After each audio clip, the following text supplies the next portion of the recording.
सीखने की प्रक्रिया को आगे बढ़ाते हुए उसी क्रम में आज जिस कॉन्सेप्ट को सीखेंगे वो इंडिकेटर एक है जिसको आप लोग हाईली यूज करते हैं, वॉल्यूम इंडिकेटर। ठीक है, वॉल्यूम इंडिकेटर को कैसे उपयोग में लाना है, एग्जीक्यूशन कैसे करना है। ठीक है, और तीसरा सबसे जरूरी पॉइंट, वॉल्यूम इंडिकेटर को एवरेज के साथ कैसे आप उपयोग करेंगे, यहां तक हमको पहुंचना है। तो अगर आज कवर अप कर पाया पूरा 15-20 मिनट के सेशन में पूरा कॉन्सेप्ट तो आज बता दूंगा, नहीं तो इस कॉन्सेप्ट को मैं कल कंटिन्यू करूंगा। आज वॉल्यूम समझा दूंगा और कल दोनों का कॉम्बिनेशन समझा दूंगा, एक साथ कैसे उपयोग में लाना है, क्योंकि लॉजिक क्लियर होना बहुत महत्वपूर्ण है। अगर आप वॉल्यूम को सीख रहे हैं तो मेरा मानना है, जिस तरीके से मेरा सोचना है वो ये है कि एक बार मैं आपको सिखा दूं फिर आपको कभी ज़रूरत ही महसूस ना हो कि वॉल्यूम क्या होते हैं, कैसे चलते हैं, क्या तरीका होता है उपयोग करने का, एग्जीक्यूशन कैसे करेंगे, आइडेंटिफाई कैसे करेंगे। वो पॉइंट बाय पॉइंट सारी चीज़ें क्लियर हो जाए, फिर लाइफ लॉन्ग के लिए वो चीज़ें ऐसे आपके माइंड में बैठ जाएंगी कि कभी निकलेंगी ही नहीं। ठीक है, तो चलिए हम लोग शुरुआत करते हैं। देखिए वॉल्यूम क्या होता है सर, आप लोग समझते हैं वॉल्यूम का मतलब क्या है कि एक्यूमुलेशन में आया पैसा या डिस्ट्रीब्यूशन में गया पैसा, कि स्टॉक्स या फ्यूचर या कोई भी एसेट जो आप खरीद रहे हैं वो खरीदने में जो आपने एक्यूमुलेशन में पैसा लगा और या फिर बेचने में सेलर्स का जो पैसा लगा, डिस्ट्रीब्यूशन करने में, वो जो अमाउंट होगा वो वॉल्यूम है। ये आपका मानना है, सही भी है, एक हद तक ठीक है। वॉल्यूम वही है कि जब प्राइस गिरे तो सेलर्स ज्यादा बिकवाली कर रहे होंगे, उनकी संख्या कितनी है वो रिप्रेजेंट कर दे वॉल्यूम। इसी तरीके से वॉल्यूम वही है कि बायर्स जब ज्यादा खरीदारी करेंगे तो प्राइस अप ट्रेंड में जाएगा, तो उनकी संख्या कितनी है वो बता दे वॉल्यूम। लेकिन यहां पर एक तकलीफ आ जाती है। तकलीफ क्या है, वॉल्यूम जब भी बड़े हो जाएंगे, अगर वॉल्यूम में पता लगा कि प्राइस चल रहा है तो प्राइस चल चुका होता है। तकलीफ ये। तो एक वन बाय वन हम लोग पॉइंट्स को समझते हैं। चले पहले वॉल्यूम को लॉजिकली हम लोग क्लियर कर ले, वॉल्यूम काम कैसे कर रहा है। देखिए एक बात को समझिए, मैं मान लेता हूं कि किसी शेयर का प्राइस 10 रुपया है। ठीक है, एक बार लॉजिक क्लियर हुआ, फिर आप देखिए कैसे इसको एक मैजिक की तरह यूज करते हैं। अंत तक आपको बस सेशन को देखना है, मेरे सिखाने की प्रक्रिया धीमी है, मैं धीरे धीरे चीजों को समझाता हूं। उसके बाद एक बार आपको लॉजिक क्लियर हुआ, कारण पता चला कि लॉजिक क्या है किसी भी ट्रेड को करने से पहले, उसके बाद फिर आप कभी गलती नहीं करेंगे। 10 रुपए का कोई शेयर है, मैंने 10 स्टॉक खरीदे, मेरा कितना पैसा गया, 100 रुपया। ठीक है, अब 10 रुपए के वही स्टॉक कोई आकर 10 बेच दे, उसका कितना पैसा गया, 100 रुपया। आपसे कोई पूछे वॉल्यूम कितना है तो आप बोलेंगे 200 रुपया। ये है टोटल वॉल्यूम। अच्छा, यहीं पर अगर net volume indicator, net volume का भी आपको मिलता है, वॉल्यूम का भी मिलता है। मैं आपको वॉल्यूम को यूज करने को बोलूंगा, कभी नेट वॉल्यूम को यूज करने को नहीं बोलूंगा। ठीक है, नेट वॉल्यूम जो यूज कर रहे हैं वो अपना परिणाम देख लें, आगे करें तो वो भी देख लें। मैं वॉल्यूम को बोलूंगा, वॉल्यूम ही यूज करना है। अब क्या हुआ, 200 रुपए का टोटल वॉल्यूम। अब वॉल्यूम में तो वो कैंडल दिखेगा 200 रुपए का। ठीक है, कि इतना बड़ा कैंडल वॉल्यूम में बन गया इंडिकेटर में, लेकिन प्राइस, डिमांड और सप्लाई, डिमांड 100 रुपए की, सप्लाई 100 रुपए की, प्राइस तो कहीं गया ही नहीं। इसको बोलते हैं कि वैलिडेशन नहीं हुआ। ध्यान से सुनिए, इस कैंडल के फॉर्मेशन को बोलते हैं प्राइस जस्टिफाई नहीं कर रहा है वॉल्यूम को। भाव तो कहीं नहीं चलकर नहीं गया, लेकिन वॉल्यूम कैंडल बड़ा बन गया, प्राइस ने जस्टिफाई नहीं किया। मैं क्या बोलता हूं, यह बिल्कुल ठीक बात है कि कभी भी किसी कैंडल का फॉर्मेशन छोटा हो और वॉल्यूम का फॉर्मेशन बड़ा हो जाए तो उस कैंडल पर ना तो प्राइस पर कोई खरीदारी देखनी है, ना वॉल्यूम पर कोई भरोसा करना है। यह भरोसे लायक प्राइस है ही नहीं, इसको स्किप कर देना है, यह छोड़ देना है। जब तक प्राइस और वॉल्यूम जस्टिफाई ना करें तब तक कोई खरीदारी करनी नहीं है। अच्छा, कैसे जस्टिफाई होगा, मैंने 10 शेयर खरीदे होते, किसी और ने भी 10 शेयर खरीदे होते, तो कुल वॉल्यूम 200 रुपए की खरीदारी का है, वॉल्यूम साइज उतना ही होता, लेकिन सेलर ने कुछ बिकवाली नहीं की तो बॉडी साइज कैंडल का फॉर्मेशन होता, तो प्राइस में भी बॉडी साइज कैंडल बनता और बाइंग वॉल्यूम में भी एक अच्छा बॉडी साइज कैंडल आपको देखने को मिलता। वॉल्यूम जस्टिफाई करता प्राइस को।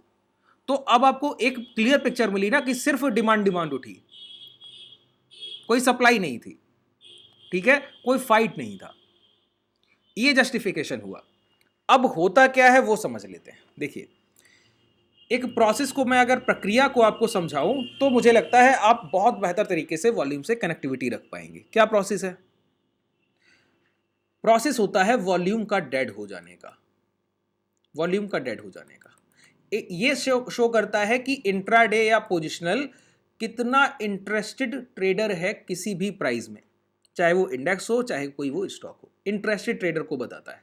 जैसे अभी कोई प्राइस अचानक से 22,000 से चल के 23,000 चला जाए और उसको समय लगे मात्र 20 मिनट या 25 मिनट, हालांकि इम्पॉसिबल है, उदाहरण ले रहे हैं, या 1 घंटे, तो यहाँ पर कई ट्रेडर्स इंटरेस्टेड होंगे कुछ खरीदने में कुछ बेचने में, है ना। वहीं पर यही प्राइस 50 रुपए का एक दायरा बना ले और उसमें 15-20 मिनट रुक जाए, तो क्या है? इंटरेस्ट लूज हो रहा है। रिटेलर्स का, खरीदारों का, बिकवालों का इंटरेस्ट लूज हो रहा है। वो यहाँ पर ट्रेड करने के लिए अभी इंतजार करेंगे, वो अभी इंटरेस्टेड नहीं है प्राइस में। जब वो इंटरेस्टेड नहीं है तो बाजार में खरीदार और बिकवाल दूर बैठेंगे, सिर्फ भाव को ट्रैक करेंगे, एग्जीक्यूशन नहीं करेंगे, रुके रहेंगे। एग्जीक्यूशन कब होगा? जब प्राइस इस जोन से बाहर निकले, जब प्राइस जो रेंज बनाया अभी उससे बाहर निकले तो एग्जीक्यूशन होगा। इस प्रोसेस को समझिए, इसको कहते हैं वॉल्यूम का डेड होना। देखिए, पहले प्राइस चल रहा था, कोई प्राइस 100 रुपए से 105 तक गया, वहां खरीदार बार बार बीच में खरीदने आ रहे थे, 101 पे खरीदा, 102 पे खरीदा, 103 पे खरीदा, 4 पे खरीदा, तो एक्यूमुलेशन चल रहा है। बीच में 100 पे जो खरीदे उन्होंने 102 पे प्रॉफिट बुकिंग किया, 102 पे जिन्होंने खरीदा 104 पर प्रॉफिट बुकिंग किया, वहां पर नए खरीदार आ गए। तो डिमांड और सप्लाई हर तरीके से वॉल्यूम यहां पर आ रहा है। तो बॉडी साइज कैंडल बन रहे होंगे, प्राइस उतार चढ़ाव के साथ चल रहा होगा, और साथ में वॉल्यूम कैंडल भी बड़े बड़े बन रहे होंगे। ठीक है, ये प्रोसेस समझिए वॉल्यूम को यूज कैसे करना है। उसके बाद क्या हुआ? जब 105 के पास प्राइस पहुंचा तो प्राइस रुकने लगा। अब वो 106 के पास नहीं जा रहा है, 105 और 6 के जोन में रुकने लगा। अब देखिए, जिन्होंने यहां खरीदा वो होल्ड रख के बैठे हैं, और नए खरीदार इंटरेस्टेड नहीं हो रहे हैं क्योंकि प्राइस रुकने लगा है, कंसोलिडेशन करने लगा है। अब ये क्या होगा? वॉल्यूम का डिक्लाइन होगा। अभी वॉल्यूम कैंडल्स जो बड़ी बन रही थी वो धीरे धीरे छोटी बनने लगेगी। क्या होगा? वॉल्यूम का डिक्लाइन देखने को मिलेगा। जो वॉल्यूम कैंडल्स अभी बहुत बड़ी बन रही थी वो धीरे धीरे छोटी वॉल्यूम कैंडल्स में परिवर्तित हो जाएंगी। अब दोबारा से जब रिटेलर्स का, खरीदारों का, बिकवालों का इंटरेस्ट आएगा तब वो खरीदारी करेंगे। अच्छा, इंटरेस्ट कब आएगा बताइए? जब अब छोटी बहुत खरीदारी हो रही है, अब इंस्टीट्यूशन थोड़ा बहुत बेच रहे हैं, थोड़ा बहुत खरीद रहे हैं, कुछ बेच रहे हैं, कुछ खरीद रहे हैं, रिटेलर्स कुछ बेच रहे हैं, कुछ खरीद रहे हैं, तो प्राइस डिमांड सप्लाई इक्वल कर रहा है, एक दायरा बनाकर ट्रेड कर रहा है। जैसे अगर मैं आपको बताऊं तो निफ्टी कल ऐसे चलकर गया अपसाइड, तो यहां पर अगर आप वॉल्यूम, अभी लगा नहीं, अभी लगाऊंगा, ठीक है, अभी आपको दिखाऊंगा। एक बात और, निफ्टी के स्पॉट प्राइस पर वॉल्यूम के फॉर्मेशन नहीं होंगे, ये स्पॉट प्राइस है, ये रिफ्लेक्ट कर रहा है कि निफ्टी के अंदर जो 50 स्टॉक है उनमें जो खरीदारी बिकवाली हो रही है उसको ये प्रेजेंट कर रहा है। तो स्पॉट प्राइस में कोई खरीदारी, अभी मैं आपसे बोलता हूं कि निफ्टी को खरीद लाइए, तो आप निफ्टी के स्पॉट प्राइस को नहीं खरीद सकते, फ्यूचर को खरीद सकते हैं। तो वॉल्यूम ट्रेड कहां पर हो रहा है? फ्यूचर को ट्रेड कर रहा है। तो वॉल्यूम अगर इंडिकेटर में यहां पर लगा भी दूं तो दिखेगा नहीं। देखिए, ये लगा दिया, सॉरी, ये मैंने वॉल्यूम को प्लॉट किया, यहां पर वॉल्यूम आपको दिखेगा ही नहीं। क्यों? ये स्पॉट प्राइस है। अभी मैं निफ्टी 50 के फ्यूचर चार्ट को यहां प्लॉट करूंगा, उस पर आपको वॉल्यूम दिखेगा। ठीक है, ये बात क्लियर हुई? तो स्पॉट प्राइस पर नहीं, फ्यूचर चार्ट्स पर देखना है। कई लोग इसमें कंफ्यूज रहते हैं। अब मैंने क्या बोला कि प्राइस चल कर गया निफ्टी का, यहां पर वॉल्यूम कैंडल्स बड़े बने होंगे। जब बड़े कैंडल हैं तो यहां पर रिटेलर्स का इंटरेस्ट है, खरीदारों का हो, बिकवालों का हो, जो ट्रेंड हो उसके साथ चलने वालों का मैक्सिमम होगा, जो कि आप 8 एक्सपोनेंशियल यूज कर रहे हैं। कल मैं दोनों को मिलाकर आपको बहुत अच्छे से समझाऊंगा कि कैसे ये काम करता है। पहले इस प्रोसेस को समझ लीजिए। एक बार वॉल्यूम क्लियर हो गए फिर आगे बढ़ेंगे।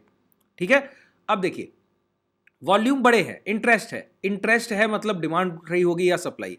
तो ट्रेंड को आइडेंटिफाई कीजिए, ये टाइम टू ट्रेड है। इस समय इंट्राडे में अगर आप पोजीशन लेंगे तो उसमें आपको मोमेंटम मिलेगा, और ऑप्शन बायर हो या ट्रेडर हो तो उसको मोमेंटम ही चाहिए, चाहे इक्विटी में स्विंग करें, मोमेंटम चाहिए। तो बड़े वॉल्यूम्स जब बन रहे हो तो कोशिश कीजिए आपको ट्रेड करना है। अच्छा, इसके बाद क्या हुआ? इसके बाद प्राइस, अब देखिए, एक रेंज बना गया, एक चला और रेंज बनाया। तो यहां पर क्या हुआ? जो खरीदार बिकवाल है, बायर सेलर है, वो अपना इंटरेस्ट लूज कर रहे हैं। तो वॉल्यूम कैंडल जो कल के सेशन में बड़ी बन रही थी वो धीरे धीरे छोटी हो जाएंगी। अच्छा, जैसे जैसे इंटरेस्ट लूज होता जाता है तो पता है क्या होता है? शिफ्टिंग होती है। ट्रेडर जंप करता है, यहां पर समझिए। अब निफ्टी से ट्रेडर हटेगा क्योंकि उसको अपॉर्चुनिटी कोई मिल नहीं रहा है, निफ्टी से ट्रेडर हटेगा, फिर निफ्टी की तरफ जाएगा, सेंसेक्स की तरफ जाएगा, उधर कहीं ट्रेड करेगा जाकर, क्रूड ऑयल की तरफ जाएगा, ठीक है। तो वहां पर वो अपॉर्चुनिटी देखेगा, स्टॉक ऑप्शंस को देखेगा। तो उनकी नजर यहां से हट गई, उनकी नजर हट गई। तो अब देखिए लेस ट्रेडर्स एक्टिव हैं जो निफ्टी को देख रहे हैं क्योंकि वॉल्यूम डिक्लाइन हो गया, डेड हो गया। अच्छा, एक बॉटम बनता है या प्राइस में दोबारा की रैली की शुरुआत होती है जब वॉल्यूम डेड होते हैं, उसके बाद दोबारा राइजिंग फॉर्मेशन होता है तब। ये जो कॉम्बिनेशन है इसको बहुत ध्यान से सुनिए।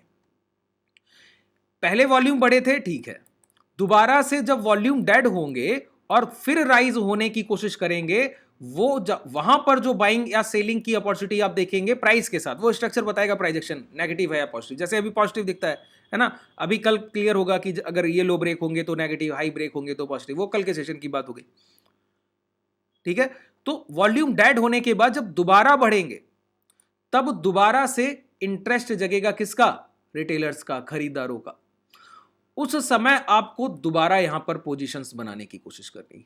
इसका मतलब है किसी भी इंडेक्स में या प्राइस में मोमेंटम से पहले एक बार वॉल्यूम डेड होते हैं, फिर वॉल्यूम में राइजिंग कंडीशन आती है। उस राइजिंग कंडीशन को जब आप ट्रेड करेंगे तो आपकी प्रॉफिटेबिलिटी की संभावना सबसे अधिक होगी।